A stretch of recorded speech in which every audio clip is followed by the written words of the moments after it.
ஒரு பெண்ணோட மனச எளிதில் யாரும் புரிஞ்சுக்க முடியாதுன்னு சொல்லுவாங்க. அது அத்தனை ஆழமானது. பொண்ணுன்னா மென்மையானவ, பூவை மாதிரி அப்படின்னு சொல்லுவாங்க. ஆனா பிரச்சனைன்னு வரும்போது அந்த பூவே தீயா மாறி நிற்கும். அப்படிப்பட்ட எத்தனையோ பெண்களை பத்தி நம்ம பார்த்திருப்போம், கேட்டிருப்போம், படிச்சிருப்போம். இந்த கதையில வர்ற பெண்ணும் அப்படிப்பட்ட ஒருத்தி தான். அந்த பாமாவுடைய கதையை தான் இன்னைக்கு நீங்க கேட்க போறீங்க.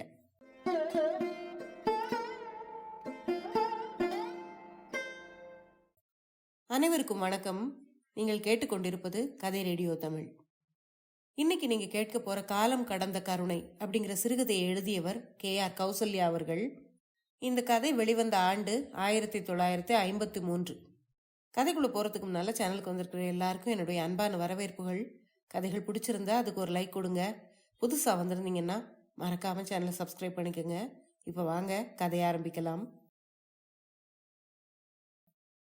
பாமாவோட வீட்டுக்குள்ள இருந்து கடகடன்னு டைப்பிங் எந்திரத்தோட சத்தம் விடாம கேட்டுக்கிட்டு இருந்தது. டைப் அடிச்சுக்கிட்டு இருந்த பாமாவோட முகத்துல முத்து முத்தா வேர்வை அரும்பி நின்னுது. இன்னும் அரை மணி நேரத்துக்குள்ள அவங்க கொடுத்துட்டு போன கையெழுத்து பிரதி முழுவதையும் டைப் அடிச்சு முடிக்கணும். வாசல் திண்ணையில சுவர்ல சாஞ்சபடி உட்கார்ந்துருந்தான் சேதுராமன். பாமா வேலையா இருந்தா. பாமா பாமா இங்க வாயேன் அப்படின்னு கூப்பிட்டான். இதோ வந்துட்டேங்க அப்படின்னு சொல்லிட்டு கை வேலையை அப்படியே போட்டுட்டு ஓடி வந்தா அவ. பாமா இத புடி, இன்னும் அரை மணி நேரத்துக்குள்ள இதை டைப் அடிச்சு கொடுக்கணுமா, அந்த கார்ல வந்தவங்க கொடுத்துட்டு போறாங்க அப்படின்னு சொன்னான். அவங்க வீட்டு வாசல்ல இருந்து அப்போதான் அந்த கார் புறப்பட்டுக்கிட்டு இருந்தது. சேதுராமன் சுட்டி காட்டின காரை திரும்பி பார்த்தா பாமா. காருக்குள்ள நாகரிகமான ஆடை அலங்காரங்களோட காரோட பின்பக்கத்துல சாஞ்சபடி உட்கார்ந்துருந்தா ஒரு பொண்ணு. அவளோட முதுகுப்புறம் மட்டும்தான் பாமாவுக்கு தென்பட்டது. கார் அதுக்குள்ள கொஞ்ச தூரம் நகர்ந்து போயிருச்சு. உள்ள வந்த பாமா சமையலற கதவை சாத்தி தாள் போட்டுட்டு வாசல் பக்கத்து அறைக்கு வந்து டைப்பிங் எந்திரத்துக்கு முன்னால உட்காந்து டைப் அடிக்க ஆரம்பிச்சா. பாமாவுடைய மனக்கண்ணுக்கு முன்னால கொஞ்ச நேரத்துக்கு முன்னால அந்த கார்ல அவ பார்த்த பெண்ணுடைய உருவம் வந்து நின்னுது. அவளுக்கும் கிட்டத்தட்ட பாமாவோட வயசுதான் இருக்கும். ஆனா அதிர்ஷ்டத்துல பாமாவை விட அவ பல மடங்கு உயர்ந்தவளா தான் இருக்கணும். வாழ்க்கைங்கிற கடல்ல அவ சந்தோஷமா நீந்திக்கிட்டு இருக்கா, பணத்துல புரண்டுகிட்டு இருக்கா. நினைச்ச இடத்துக்கெல்லாம் கார்ல போறதுக்கான அந்தஸ்து அவளுக்கு இருக்கு. அரை வயிற்று கஞ்சிக்காக அல்லும் பகலும் எந்திரத்தோட எந்திரமா ஒரு டைப்பிங் எந்திரத்தை கட்டிக்கிட்டு பாமாவை போல அவ கஷ்டப்பட வேண்டாம். பாமாவோட இதயத்தின் ஆழத்துல இருந்து நீண்ட பெருமூச்சு வெளிவந்தது. மனசுல துயரத்தோட சுமை ஏறுச்சு. சென்னையில சுமாரான சம்பளத்துல ஒரு ஒண்டு குடித்தனத்துல குடும்பம் நடத்திக்கிட்டு இருந்த பரசுராமனுடைய ஒரே பெண் தான் பாமா.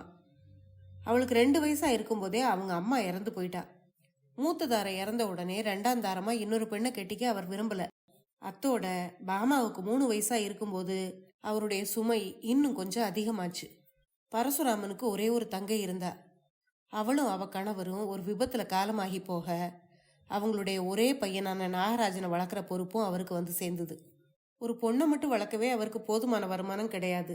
அந்த நிலையிலையும் அவர் நாகராஜனை எந்தவித குறையும் இல்லாம ஒரு தனி பிரியத்தோட வளர்த்துக்கிட்டு வந்தாரு. நாகராஜன் பாமாவை விட 4 வயசு பெரியவன். பாமாவுக்கு வயசு 13 ஆனப்போ நாகராஜன் பள்ளி இறுதி வகுப்பு படிச்சுக்கிட்டு இருந்தான். பள்ளி படிப்பு வரைக்கும் அவனுடைய படிப்பு செலவை ஒரு வாரம் சமாளிச்சுக்கிட்டாரு பரசுராமன். அவன் காலேஜ் படிப்பை ஆரம்பிச்ச உடனே பண நெருக்கடியால அவர் ரொம்பவும் திணறி போனாரு.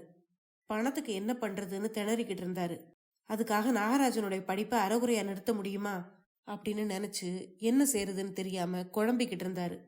தனக்கு சின்ன வயசுதானாலும் பாமா அப்பாவுடைய கஷ்ட நிலைமைய ஒருவாறு புரிஞ்சுக்கிட்டா. அத்தோட அவளுக்கு நாகராஜன் மேல ஏகப்பட்ட பிரியமும் இருந்தது. உடனே அப்பாவுடைய கஷ்டத்தை தீக்கிறதுக்காக ஒரு பெருந்தன்மையான காரியத்தை செய்தா பாமா. தன்னுடைய தாயார் இறந்த பிறகு அவளுடைய நகைகள் எல்லாத்தையும் பாமாவே தான் போட்டுக்கிட்டு இருந்தா. கல்லு கல்லா நல்ல தங்கத்துல செய்யப்பட்டிருந்த அந்த பழங்கால நகைகளை ஒன்னொன்னா வித்து அவனுடைய படிப்புக்கு செலவழிச்சா என்ன அப்படிங்கிற யோசனை அவளுடைய உள்ளத்துல உதிச்சுது. உடனே அப்பா கிட்ட அதை சொன்னான். அவளுடைய பெருந்தன்மையான மனப்போக்க பார்த்து பரசுராமன் வியப்பால ஸ்தம்பித்து போயிட்டாரு. பாமாவோட நகைகள் ஒன்னொன்னா வித்து பணமாக்கப்பட்டு நாகராஜனோட படிப்புக்கு செலவழிக்கப்பட்டது. நாகராஜன் படிச்சு முடிச்சுட்டு பெரிய உத்தியோகத்துல அமர்ந்ததும் அவனுக்கும் தனக்கும் திருமணம் ஆயிரும்.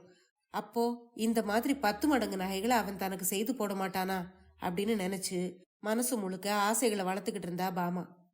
நாகராஜனும் நல்லபடியா படிச்சு முடிச்சு ஒரு கல்லூரியில அசிஸ்டன்ட் ப்ரொஃபசர் வேலையில சேர்ந்துட்டா. நல்ல அந்தஸ்து, பெருமை உள்ள பதவி.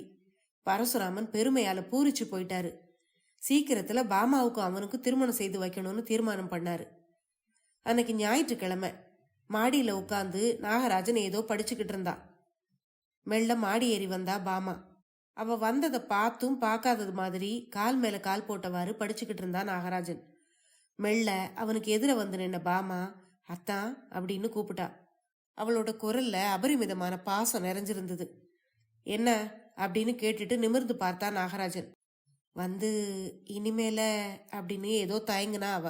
இங்க பாரு, சொல்றது எதுவா இருந்தாலும் சீக்கிரமா சொல்லு அப்படின்னு கண்டிப்பா சொன்னா நாகராஜன். அந்த கண்டிப்பு பாமாவுக்கு புதுசா தெரிஞ்சுது. வந்து உங்க படிப்பெல்லாம் என்னவோ முடிஞ்சு போச்சு, நல்ல உத்தியோகமும் கிடைச்சிருச்சு. அப்பா ரொம்ப சந்தோஷப்பட்டாரு. இப்போ அவருக்கு நம்ம பத்திய சிந்தனை தான் எப்பவும். நம்ம பத்தியா? நம்ம பத்தி சிந்திக்கிறதுக்கு என்ன இருக்கு அப்படின்னு வியப்போட கேட்டான் நாகராஜன். அது என்ன அப்படி கேக்குறீங்க? நம்ம பத்தி தான், அதாவது நம்ம கல்யாணத்தை பத்தி. இத சொல்லும்போது பாமாவுடைய குரல்ல வெட்கமும் குழைவும் நிறைஞ்சிருந்தது. அவ சொன்னதை கேட்டதும் கையில இருந்த புத்தகத்தை மேஜை மேல தொப்புன்னு போட்டான் நாகராஜன். நிமிர்ந்து அவளை பார்த்தான். என்னது, உனக்கும் எனக்கு கல்யாணமா? யார் சொன்னாங்க அப்படின்னு கேட்டான். பாமாவுக்கு தூக்கி வாரி போட்டுது. ஏன், யாராவது சொல்லணுமா? உங்களுக்கு தெரியாதா அப்படின்னு கேட்டா. இங்க பாரு பாமா, நீ ஏதாவது அப்படி தவறா கற்பனை பண்ணிக்கிட்டு இருந்தா அதுக்கு நான் பொறுப்பு இல்லை அப்படின்னு சொன்னான். திகைப்போட அவனை நிமிர்ந்து பார்த்தா பாமா. அத்தா, நீங்க விளையாடுறீங்களா அல்லது நிஜமாவே தான் சொல்றீங்களா? பாமா திகைப்போட கேட்டா. இதுல விளையாடுறதுக்கு என்ன இருக்கு? நான் நிஜமா தான் சொல்றேன். இப்ப நான் படிச்சிருக்கிற படிப்புக்கும் சேர்ந்திருக்கிற உத்தியோகத்துக்கும் எத்தனையோ பெரிய பெரிய உத்தியோகத்துல இருக்கிற பணக்காரங்கெல்லாம் போட்டி போட்டுக்கிட்டு அவங்க பொண்ணை சீர்வரிசையோடையும் வரதட்சணையோடையும் எனக்கு கொடுக்க முன் வருவாங்க. அதையெல்லாம் விட்டுட்டு உன்னதான் நான் கல்யாணம் பண்ணுவேன்னு நீ எதிர்பார்த்துக்கிட்டு இருந்தா அது யார் தவறுவாமா? அந்தஸ்தையும் செல்வத்தையும் விரும்பாதவங்க இந்த உலகத்துல யாராவது இருப்பாங்களா? நீயே சொல்லு. தன்னுடைய மனசுல அழுந்தி இருந்த எண்ணத்தை ஒளிவு மறைவில்லாம போட்டு உடைச்சிட்டான் அவன். அவனுடைய வார்த்தைகளை கேட்டு கல்லா சமைஞ்சு போயிட்டா பாமா. பாமா, உங்க அப்பாவுக்கு நான் ரொம்பவும் கடமைப்பட்டவன் தான், அதை நான் என்னைக்குமே மறக்க மாட்டேன். ஆனா கடமையை மட்டும் நினைச்சுக்கிட்டு எனக்கு வரவிருக்கிற மகத்தான அந்தஸ்தையும் பெருமையையும் எப்படி தியாகம் பண்ண முடியும்? அவன் பேசும்போது அவன் நெஞ்சு பாறாங்கல்லா இருந்தது பாமாவுக்கு புரிஞ்சுது. சில வினாடிகள் மௌனமா இருந்த பாமா, உண்மைதான் தான், நீங்க உங்க அந்தஸ்துக்கு தகுந்த பொண்ணை கல்யாணம் பண்ணிக்கிட்டு வாழ்க்கை நடத்துறதுதான் நியாயம். நான் உங்ககிட்ட கேட்டதை நீங்க தப்பா எடுத்துக்காதீங்க அப்படின்னு சொல்லிட்டு கண்கள்ல இருந்து கண்ணீர் பெருகி வழிய மாடியை விட்டு இறங்கி கீழே போயிட்டா பாமா. முன்புறத்து ஹாலில் உட்காந்து ஏதோ எழுதிக்கிட்டு இருந்தாரு பரசுராமன். காலடி சத்தம் கேட்டு நிமிர்ந்து பார்த்தா அவரு. பாமா, இங்க வாமா அப்படின்னு அன்போட கூப்பிட்டாரு. என்னப்பா அப்படின்னு தன்னுடைய மனக்குழப்பத்தையும் கலவரத்தையும் சமாளிச்சுக்கிட்டு அவருக்கு எதிரில் போய் நின்னா. இப்படி உட்காருமா அப்படின்னு தனக்கு எதிர இருந்த நாற்காலியை சுட்டி காட்டினாரு அவரு. என்ன சொல்ல போறாருன்னு தெரியாம முழிச்சுக்கிட்டே அவருக்கு எதிரில் உட்கார்ந்துருந்தா பாமா. நாகராஜனை எங்கம்மா அப்படின்னு திடீர்னு கேட்டாரு பரசுராமன். மாடியில இருக்காருப்பா அப்படின்னு சுருக்கமா பதில் சொன்னா பாமா. வந்து முதல்ல உன் இஷ்டத்தை கேட்கணும், அப்புறம் அவங்கிட்ட பேசலான்னு இருக்கேன் அப்படின்னு இழுத்தாரு அப்பா. எதை பத்திப்பா அப்படின்னு அவர் சொல்ல போறத ஒரு வாரம் ஊகிச்சாலும் தெரியாதது மாதிரி நடிச்சா பாமா. ரொம்ப நாளா நினைச்சுக்கிட்டு இருந்த விஷயந்தாம்மா இது. உனக்கும் நாகராஜனுக்கும் ஒரு நல்ல நாள்ல முடிச்சு போட்டுறணும்னு நினைச்சுக்கிட்டு இருக்கேன். ஆனா எதையும் ஒன்ன கேட்காம செய்ய எனக்கு விருப்பம் இல்லை அப்படின்னு சொன்னாரு. அப்பா, நீங்க என்ன சொல்றீங்க அப்படின்னு மனக்குழப்பத்தை மறைச்சுக்கிட்டு கேட்டா பாமா. ஏமா, ஏன் இப்படி கேக்குற அப்படின்னு திடுக்கிட்ட மாதிரி கேட்டாரு பரசுராமன். நாற்காலில இருந்து எழுந்துகிட்ட பாமா. அப்பா, சின்ன வயசுல இருந்து கூட பிறந்த சகோதரனை போலத்தான் நான் அவர்கிட்ட பழகிக்கிட்டு இருந்தேன். அப்படி பழகின பிறகு அவரை எப்படி நான் கல்யாணம் பண்ணிக்க முடியும்? அது கொஞ்சம் கூட பொருந்தாதுப்பா. உங்க மனசுல இருக்க அந்த எண்ணத்தை விட்டுட்டு நம்ம நாகராஜனுக்கு வேறு ஒரு இடத்துல நல்ல பொண்ணா பாருங்கப்பா அப்படின்னு படபடன்னு துடிக்கிற தன்னுடைய மனசை மறைச்சுக்கிட்டு கடன்னு அவங்க அப்பாட்ட சொல்லி முடிச்சா பாமா. அவகிட்ட இருந்து அந்த மாதிரி ஒரு பதில கொஞ்சம் கூட பரசுராமன் எதிர்பார்க்கல. மேல என்ன பேசுறதுன்னு கூட அவருக்கு தெரியல. தன்னுடைய மகளை ஒரு நிமிஷம் மௌனமா பார்த்தாரு. சரிம்மா, உன்னுடைய இஷ்டத்துக்கு விரோதமா நான் எந்த காரியமும் செய்ய போறதில்ல அப்படின்னு துயரம் தோய்ஞ்ச குரல்ல சொன்னாரு அவரு. சொல்லும் போதே அவருடைய கண்கள்ல கண்ணீர் துளிர்த்தது. அதை பார்த்த பாமாவுடைய கண்கள்லயும் நீர் நிறைஞ்சது. அவ அதை வெளிக்காட்டிக்காம வீட்டுக்குள்ள திரும்பி போயிட்டா. நாட்கள் ஓடிக்கிட்டு இருந்தது. ஒரு நாள் நாகராஜனை தேடிக்கிட்டு ஒரு நல்ல வரன் வந்தது. அக்கௌண்டன்ட் ஜெனரல் ஆபீஸ்ல உயர்ந்த சம்பளத்துல இருக்கிற கனகராஜன்கிறவரு தன்னுடைய பொண்ணு கீதாவை 1000 ரூபாய் வரதட்சணையோட அவனுக்கு திருமணம் பண்ணி கொடுக்க முன்வந்தாரு. நாகராஜனுக்கும் அதுல பரிபூர்ண சம்மதம். அவன் எதிர்பார்த்துக்கிட்டு இருந்தது அதைத்தானே. ஒரு நல்ல நாள்ல அவனுடைய திருமணம் நடந்தது. திருமணம் முடிஞ்ச சில நாட்கள்லயே நாகராஜன் பிரிஞ்சு போய் தனி குடித்தனத்தை ஆரம்பிச்சிட்டான். அதுக்கு பிறகுதான் அவனுடைய ஈவிரக்கம் இல்லாத தன்மை பரசுராமனுக்கு கொஞ்சம் கொஞ்சமா புரிய ஆரம்பிச்சுது. அதே வருத்தத்துல உள்ளம் உடைஞ்சு போனாரு அவரு. நாகராஜனை சின்ன வயசுல இருந்தே எடுத்து வளர்த்து காப்பாத்தி படிப்பு சொல்லி கொடுத்ததால ஊர்ல பல இடங்கள்ல அவருக்கு கடன் பாக்கி இருந்தது. அதை அடைக்க வழி இல்லாம திண்டாடிக்கிட்டு இருந்தாரு பரசுராமன். இதுக்கு இடையில தான் அவர்களுடைய வாழ்க்கையில சேதுராமன் குறுக்கிட்டான். சேதுராமன் பாமாவுக்கு தாய் வழியில ஏதோ தூரத்து உறவு. மிலிட்டரியில வேலை பார்த்துக்கிட்டு இருந்தான். எவ்வளவோ வருஷங்களுக்கு பிறகு ஊருக்கு 1 மாத லீவுல வந்திருந்தாவன் பரசுராமனை பார்க்க வந்திருந்தான். இயற்கையாவே இறக்க குணம் கொண்ட அவன் பரசுராமனுடைய கஷ்ட நிலைமையை பார்த்து மனசு வருந்தி தான் ஏற்கனவே சேர்த்து வச்சிருந்த பணத்தை கொண்டு அவருடைய கடன்களை அடைச்சிட்டான். அவருடைய விசாலமான பரந்த மனசையும் தான் மேல அவனுக்கு இருந்த பாசத்தையும் பார்த்து பரசுராமன் மனசு நெகிழ்ந்து போனாரு. அவருடைய மனதுல அவர் அது வரைக்கும் நாகராஜனுக்கு கொடுத்திருந்த இடத்த சேதுராமன் அப்போ பிடிச்சுக்கிட்டான். பாமாவை அவனுக்கே திருமணம் பண்ணி கொடுக்க நினைச்சாரு அவரு. கூடிய சீக்கிரத்திலேயே பாமா சேதுராமன் இருவர்கிட்டையும் பரிபூர்ண சம்மதத்தை வாங்கிட்டு அதிக ஆடம்பரம் இல்லாம அவங்க திருமணத்தை நடத்தி முடிச்சாரு பரசுராமன். சேதுராமனுக்கு 1 மாசம் லீவு முடிஞ்சிருச்சு. அவன் திரும்பவும் மிலிட்டரிக்கு போய் வேலையை ஏத்துக்கொள்ள வேண்டிய நாள் வந்துருச்சு. பாமாவும் பரசுராமனும் சேதுராமனை பிரியணுமேனு நினைச்சு ரொம்பவும் வருத்தப்பட்டாங்க. கூடிய சீக்கிரத்திலேயே அவன் திரும்பவும் வேலையை மாத்திக்கிட்டு சென்னைக்கே வந்துடுறதா சொல்லிட்டு போனான் சேதுராமன். அவனுக்கும் பிரிஞ்சு போக மனசுல, ஆனாலும் போய்த்தானே ஆகணும். அவன் ஊருக்கு புறப்பட்டான். சேதுராமன் ஊருக்கு போன பிறகு வாழ்க்கையே வெறுமையான மாதிரி இருந்தது பாமாவுக்கு. ஏற்கனவே ஸ்கூல் ஃபைனல் முடிச்சிருந்த அவ தன்னுடைய பிரிவு துயரை மறக்கிறதுக்காக ஒரு டைப்பிங் மிஷினை வாங்கி வீட்டில் இருந்தபடியே டைப் அடிக்க கத்துக்கிட்டான். நாட்கள் ஓடிக்கிட்டே இருந்தது. அன்னைக்கு வீட்டுக்குள்ள ஏதோ வேலையா இருந்தா பாமா. வாசல் பக்கத்து அறையில உட்காந்து பேப்பர் படிச்சுக்கிட்டு இருந்தாரு பரசுராமன். அப்போ வாசல்ல ஒரு டாக்ஸி வந்து நின்னுது. சத்தம் கேட்டு கைவேலையை விட்டுட்டு ஓடி வந்தா பாமா. அந்த டாக்ஸியில இருந்து ஒரு ஸ்ட்ரெச்சர்ல படுத்திருந்த சேதுராமனை 2 பேரா உள்ள எடுத்துக்கிட்டு வந்தாங்க. ஒரு காலை இழந்து பரிதாபகரமான தோற்றத்தோட படுத்திருந்த அவனை பார்த்து பாமா ஓன்னு அலறிட்டா. அதுக்குள்ள அங்க வந்த பரசுராமனும் சேதுராமனுடைய அலங்கோலமான நிலைமையை பார்த்து திகைச்சு போயிட்டாரு. அவங்கள பார்த்ததும் சேதுராமனும் தேம்பி தேம்பி அழ ஆரம்பிச்சிட்டான். ஒரு நாள் மிலிட்டரி லாரியில போய்கிட்டு இருக்கும்போது திடீர்னு ஏற்பட்ட ஒரு விபத்தால சேதுராமன் தன்னுடைய வலது காலை இழந்துட்டான். அத்தோட அவனுடைய உடலும் ரொம்பவும் பலவீனமாயிருச்சு. மேலதிகாரிகள் அவங்கிட்ட இருந்த பரசுராமனுடைய விலாசத்தை தெரிஞ்சுக்கிட்டு அவனை அங்கு கொண்டு வந்து சேர்த்துட்டாங்க. இனி சேதுராமனால ஓடி ஆடி மற்றவங்களை போல வேலை செய்ய முடியாது. அவன் ஒரு இடத்துல இருந்து இன்னொரு இடத்துக்கு போறதுக்கே காலுக்கு பதிலா ஒரு மரக்கட்டையை வச்சுக்கிட்டு தான் நகர முடியும். இதை நினைக்கும் போதே நெஞ்சு வெடிச்சிரும் போல இருந்தது பாமாவுக்கு. உலகமே இருண்டு போனது போல இருந்தது. சின்ன வயதிலேயே தாயை இழந்ததால எந்த சுகமும் அனுபவிச்சறியாத பாமாவுக்கு திருமணமான பிறகாவது நிம்மதி பிறக்கும்னு நினைச்சிருந்தாரு பரசுராமன். அந்த நினைப்புல மண் விழுந்த மாதிரி தன்னுடைய ஒரே பெண்ணுடைய தலையில விழுந்த இந்த பேரிடியை எண்ணி எண்ணி அதே துயரத்துல நலிஞ்சு போயிட்டாரு அவரு. துயரத்துல மூழ்கி போயிருந்த அவருடைய இதயமோ ஒரு நாள் வேலையை நிறுத்திருச்சு. ஏற்கனவே பட்டிருந்த துயரங்களோட தந்தையோட மரணமும் சேர்ந்தது பாமாவுக்கு ஒரு பெரிய அதிர்ச்சியா இருந்தது. என்ன செய்யறதுன்னு புரியாம கதிகலங்கி நின்னுக்கிட்டு இருந்தா அவ. அந்த சமயத்துல அவளை கை கொடுத்து காப்பாற்ற முன் வந்தது அவ படிச்சிருந்த டைப்பிங் கலைதான். டைப் அடிச்சு கொடுத்து தன்னுடைய கணவனையும் தன்னையும் காப்பாத்திக்கிறதுங்கிற முடிவுக்கு வந்துட்டா பாமா.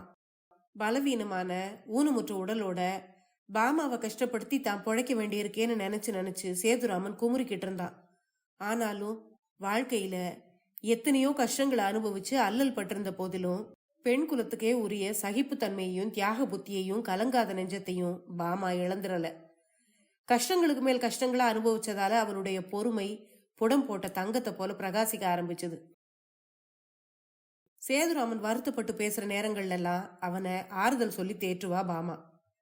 ஒரு சின்ன வீட்டை வாடகைக்கு எடுத்துக்கிட்டு அதுல வாழ்க்கை நடத்த ஆரம்பிச்சாங்க பாமாவும் சேதுராமனும். வாசல்ல இங்கே டைப்படித்து கொடுக்கப்படும் அப்படின்னு ஒரு போர்டு மாட்டப்பட்டது. வாசல்ல தன்னுடைய ஒரு காலுக்கு பதிலா மரக்கட்டையை வச்சுக்கிட்டு சேதுராமன் உட்கார்ந்துருப்பான். யாராவது கையெழுத்து பிரதிகள் எடுத்துட்டு வந்து கொடுத்தா அதை வாங்கி பாமா கிட்ட கொடுப்பான். பாமா அதை டைப்படிச்சு கொடுத்ததும் அதை வாங்கி உரியவர்கள் கிட்ட கொடுத்து பணத்தை வாங்கிக்குவான். ஏற்கனவே சேதுராமன் கொண்டு வந்து கொடுத்திருந்த கையெழுத்து பிரதிகள் எல்லாத்தையும் டைப்படிச்சு முடிச்சிட்ட பாமா அதை சேதுராமன்கிட்ட கொண்டு வந்து நீட்டினான். அதுக்குள்ள முடிச்சிட்டியா பாமா அப்படின்னு பரிவோட கேட்டான் சேதுராமன். அதுக்குள்ள வாசல்ல காரோட ஹாரன் சத்தம் கேட்டுது. கார்ல இருந்து கோட்டு சூட்டு போட்ட ஒருவன் இறங்கினான். சேதுராமன் கிட்ட வந்து டைப்படிச்ச காகிதங்களை வாங்கிக்கிட்டு பணம் கொடுக்கறதுக்காக பர்ஸை வெளியே எடுத்தான். அப்போ வாசல் பொடியோரமா நின்றுகிட்டு இருந்த பாமா அதை பார்த்துட்டு உள்ள போயிட்டா. வந்திருந்த மனுஷன் கொடுத்த பணத்தோட மெல்ல திண்ணைய ஒரு கையால பிடிச்சுக்கிட்டு இறங்கி தன்னுடைய மரக்கட்டை கால் சத்தம் போட உள்ள வந்தான் சேதுராமன். பாமா கிட்ட ஒரு 10 ரூபாய் நோட்டை நீட்டினான். நம்ம கிட்ட இதுக்கு சில்லறை இல்லைங்க, அவங்க கிட்டே கொடுத்து சரியான சில்லறையை கேளுங்க அப்படின்னு சொன்னா பாமா. இல்ல பாமா, அவரு என்னை பார்த்து பரிதாபப்பட்டு நம்முடைய கஷ்ட நிலைமைக்காக முழுசா 10 ரூபாயாவே கொடுத்துட்டாரு, மீதி சில்லற வேண்டான்னு சொல்லிட்டாரு அப்படின்னு சந்தோஷத்தோட சொன்னான் சேதுராமன்.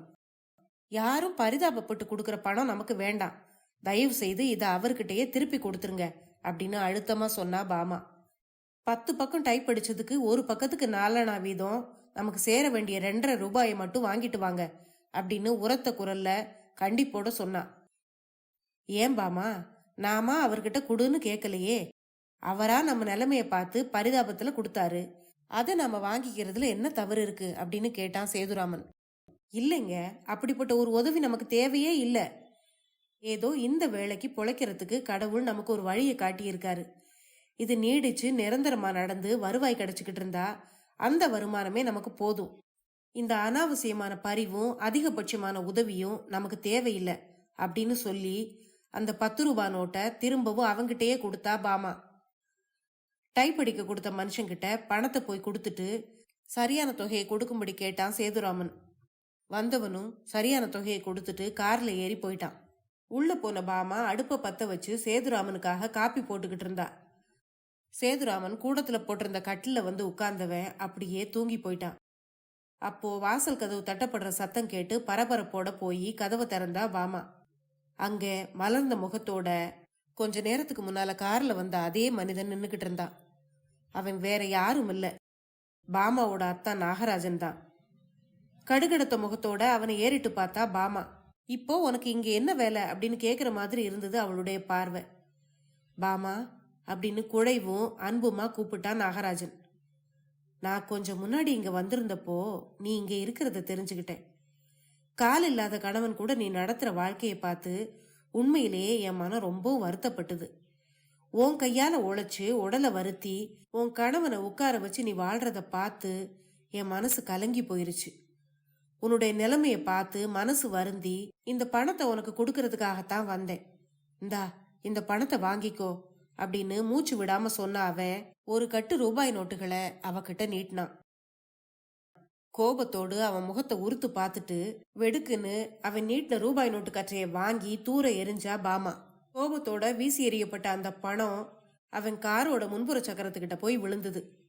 கருணை, தேவையில்லாத கருணை அப்படின்னு வெறுப்போட சொன்ன பாமாவுடைய உதடுகள்ல ஏளன சிரிப்பு தெரிஞ்சுது. இந்த கருணை முன்னாலேயே இருந்திருக்கணும், இப்போ அது காலம் கடந்த கருணை ஆயிருச்சு. இத்தனை வருஷங்களா உங்களுடைய இந்த பணம் இல்லாமலே எளிமையா மனநிறைவோட நாங்க வாழ்க்கை நடத்திக்கிட்டு இருந்தோம். இனியும் எங்களால அப்படி வாழ்க்கையை நடத்த முடியும். எனக்கும் இதயம் மான உணர்ச்சி எல்லாம் உண்டு. எப்போதோ நடந்ததா இருந்தாலும் காலம் அதை விழுங்கிட்டாலும் அந்த விஷயங்களெல்லாம் நான் அதுக்குள்ள மறந்துட்டு நீங்க கொடுக்குற இந்த பிச்சை காசை கை நீட்டி வாங்க முன் வருவேன்னு நீங்க கனவு கூட காண வேண்டாம். போயிட்டு வாங்க அப்படின்னு ஆவேசம் வந்த மாதிரி பாமா உரத்த குரல்ல சொல்லிட்டு படீர்னு வாசல் கதவை சாத்தி தாளிட்டுட்டு உள்ள போயிட்டா. கதவு அறையப்பட்ட சத்தத்துல கண் விழிச்ச சேதுராமன், என்ன பாமா என்னாச்சு அப்படின்னு கேட்டபடியே புரண்டு படுத்தான். யாரோ வீடு மாறி வந்து கேள்வி கேட்டாங்க, அவங்களுக்கு சரியான பதில் சொல்லிட்டு வந்தேன், அவ்வளவுதான். நீங்க காப்பி சாப்பிடுறீங்களா அப்படின்னு பரிவோட கேட்டா. கொஞ்ச நேரம் முன்னால நாகராஜன் கிட்ட பேசும்போது ஆக்ரோஷமும் ஆவேசமும் தோணிச்ச அதே குரல்ல இப்போ பரிவும் அன்பும் ஒருங்கே நிரம்பி வழிஞ்சுது. தன்னம்பிக்கையால தான் ஒரு பிடி உயரமாயிட்ட மாதிரி பாமாவுக்கு தோணுச்சு. மெல்ல சிரிச்சபடியே நம்பிக்கையோட தன்னுடைய டைப்பிங் மிஷினை பார்த்தா. கதை முடிவடைந்தது. இந்த கதையை பற்றி உங்களுடைய கருத்துக்களை மறக்காம கமெண்ட்ல சொல்லுங்க. அடுத்த பதிவில் இன்னொரு சுவாரஸ்யமான கதையுடன் சந்திப்போம். நன்றி.